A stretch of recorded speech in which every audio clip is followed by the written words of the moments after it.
Hello. Let's get started.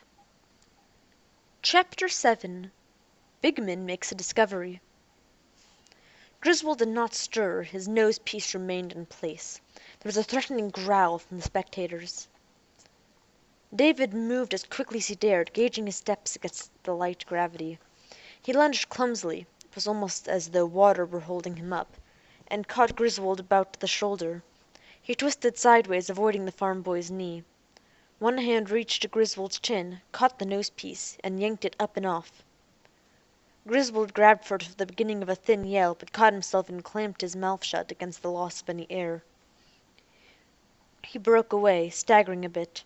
Slowly he circled David. Nearly a minute had passed since David had drawn his last breath. His lungs felt the strain. Griswold, eyes bloodshot, crouched and sidled toward David. His legs were springy, his motions graceful. He was used to low gravity and could handle himself. David realized grimly that he himself probably could not. One quick, injunctious move and he might find himself sprawling. Each second took its strain. David kept out of reach and watched the twisting grimace on Griswold's face, taunt and grow tortured. He would have to outwit the farm boy. He himself had an athlete's lungs. Griswold ate too much and drank too much to be in proper shape. The fissure caught his eye. It was some 4 feet behind him now, a sheer cliff, dropped perpendicularly. It was toward it that Griswold was maneuvering him. He halted his retreat. In 10 seconds Griswold had to charge. He would have to, and Griswold did. David let himself drop to one side and caught the other with his shoulder. He whirled under the impact and allowed the force of the world to add itself to his own thrusting fist, which caught Griswold's jawbone at its socket. Griswold staggered blindly. He let out his breath in a huge puff and filled his lungs with a mix of argon, neon, and carbon dioxide. Slowly, dreadfully, he crumbled. With a last effort he tried to raise himself, half succeeded, started falling again, tottered forward in an attempt to maintain his balance. There was a confused yelling in David's ears. On trembling legs, deaf and blind to everything but his nose-piece on the ground, he walked back to the car, forcing his tortured, oxygen-craving body to work slowly and with dignity. He buckled on his cylinders with care and adjusted his nose-piece. Then, finally, he took a shuddering drag of oxygen that poured into his lungs like the rush of cold water into a desiccated stomach. It was a full minute before he could do anything but breathe, his huge chest rising and falling in large, rapid sweeps. He opened his eyes. Where's Griswold? They were around him, all of him, Bigman in the very fore. Bigman looked surprised. Didn't you see? I knocked him down. David looked about sharply. Griswold was nowhere. Bigman made a down-sweeping motion with his hand. Into the fissure! What? David frowned beneath the nose-piece. This is a bad joke. No, over the edge like a diver. By space, it was his own fault. Clear case of self-defense for you, Earthy. They were all talking at once. David said, Wait, what happened? Did I throw him over? No, Earthy, Bigman clamored. It wasn't your doing. You hit him and your bug went down. Then he tried to get up. He started going down again, and when he tried to keep his balance, he sort of hopped forward, too blind to see what lay ahead of him. We tried to get him, but there wasn't enough time, and over he went. If he hadn't been so busy maneuvering you to the edge of the fissure so he could throw you over, it wouldn't have happened. David looked at the men. They looked at him. Finally, one of the farm boys thrust out a hard hand. Good show, farm boy. It was calmly said, but it meant acceptance, and it broke the logjam. Bigman yelled a triumph, jumped 6 feet into the air, and sank slowly down, with legs twiddling behind him in a maneuver no ballet dancer, however expert, could have duplicated under Earth gravity. The others were crowding close now. Men who had dressed David only as Earthy or you, or not at all, were clapping him on the back and telling him he was a man Mars could be proud of. Bigman shouted, Man, let's continue the checkup. Do we need Griswold to show us how? They howled back, No! Then how about it? He vaulted into his car. Come on, farm boy! They yelled at David, who jumped into what had been Griswold's car 15 minutes before and set it in motion. Once again the call of "Send away!" shrilled and ululated through the Martian wisps. The news spread by sandcar radio, leaping across the empty spaces between the grass-enclosed stretches of farmlands. While David maneuvered his vehicle up and down the corridors between the glass walls, word of Griswold's end made its way across all the expanse of the farm. The 8 remaining farm boys of what had been Griswold's subsection gathered together once again in the dying ruddy light of Mars' sinking sun, and retraced the early morning drive back to the farm dome. When David returned, he found himself already notorious. There was no formal evening meal that day. It had been eaten out in the desert before the return, so in less than half an hour of the completion of the check-up, men had gathered before the main house, waiting. There was no doubt that by now Hens and the old man himself had heard of the fight. There were enough of the Hens crowd, that is, men who'd been hired since Hens had become foreman, and whose interests were tied thoroughly to those of Hens, to ensure the fact that the news had spread in that direction. So the men waited with pleased anticipation. It was not that they had any great hate for Hens. He was efficient and no brute, but he was not well liked. He was cold and aloof, lacked the quality of easy mixing which had marked earlier foremen. On Mars, with its lack of social distinctions, that was a serious shortcoming, and one which the men could not help but resent. And Griswold himself had been anything but popular. All in all, it was more excitement than the Makian farm had seen in 3 Martian years, and a Martian years was just 1 month short of being 2 Earth years long. When David appeared, a considerable cheer went up and way was made for him, though a small group well to one side looked glum and hostile. Inside, the cheers must have been heard, for Mackey, Hens, Benson, and a few others stepped out. David's walked up the foot of the ramp which led to the doorway, and Hens moved forward to the head of the ramp, where he stood looking down. David said, "Sir, I have come to explain today's incident." Hens said evenly, "A valuable employee of the Mackian farms died today as a result of the quarrel with you. Can you explanation remove that fact?"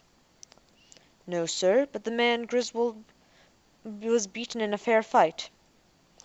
A voice called out from the crowd, "Griswold tried to kill the boy. He forgot to have the weight rods included in the boy's car by accident." There were several scattered squawks of laughter at the final sarcastic word. Hens paled, his fist clenched. "Who said that?" There was a silence, and then from the very front of the crowd a small, subdued voice said, "Please, teacher, it wasn't I." Bigman was standing there, his hands clasped before him, his eyes looking modestly down. The laughter came again, and this time it was a roar. Hens suppressed fury with an effort. He said to David, "Do you claim an attempt on your life?" David said, "No, sir. I only claim a fair fight witnessed by 7 farm boys. A man who enters a fair fight must be willing to come out as best he can. Do you intend to set up new rules?" A yell of approval went up from the audience. Hens looked about him. He cried, "I'm sorry that you men are being misled and agitated into actions you will regret. Now get back to work, all of you, and be assured that your attitude this evening will not be forgotten. As for you, Williams, we will consider the case. This is not the end." He slammed back into Main House, and after a moment's hesitation, the rest followed him. David was called to Benson's office early the next day. It had been a long night of celebration, which David could neither avoid or break away from, and he yawned prodigiously as he stooped to avoid hitting the lintel. Benson said, "Come in, Williams." He was dressed in a white smock, and the air in the office had a characteristic animal odor that came from the cages of rats and hamsters. He smiled. "You look sleepy. Sit down." "Thanks," said David. "I am sleepy. What can I do for you?" "It's what I can do for you, Williams. You're in trouble, and you could be in worse trouble. I'm afraid you don't know what conditions on Mars are like. Mr. Mackin has full legal authority to order you blasted if he believes the death of Griswold can be considered murder." "Without a trial?" "No, but Hens could find 12 farm boys who would think his way easy enough." "He'll have trouble with the rest of the farm boys if he tried to do that, wouldn't he?" I know. I told Hens that over and over again last night. Don't think that Hens and I get along. He's too dictatorial for me, too fond, by far, of his own ideas, such as that private detective work of his which I mentioned to you the other time. And Mr. Mackin agreed with me completely. He must let Hens take charge of all direct dealings with the men, of course, which is why I didn't interfere yesterday. But he told Hens afterward to his face that he wasn't going to sit by and see his farm destroyed over a stupid rascal such as Griswold, and Hens had to promise to let the matter stew for a while. Just the same, he won't forget this in a hurry, and Hens is a bad enemy to have here. I'll have to risk it, won't I? We can run the risk to a minimum. I've asked Mackin if I may use you here. You could be quite useful, you know, even without scientific training. You could help feed the animals and clean the cages. I could teach you how to anesthesia them and give injections.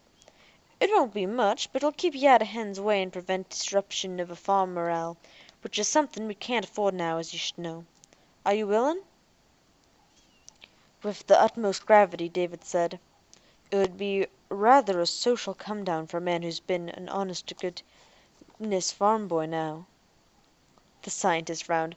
"Oh, come on, Williams. Don't seriously take what those fools tell you. Farm boy? Huh!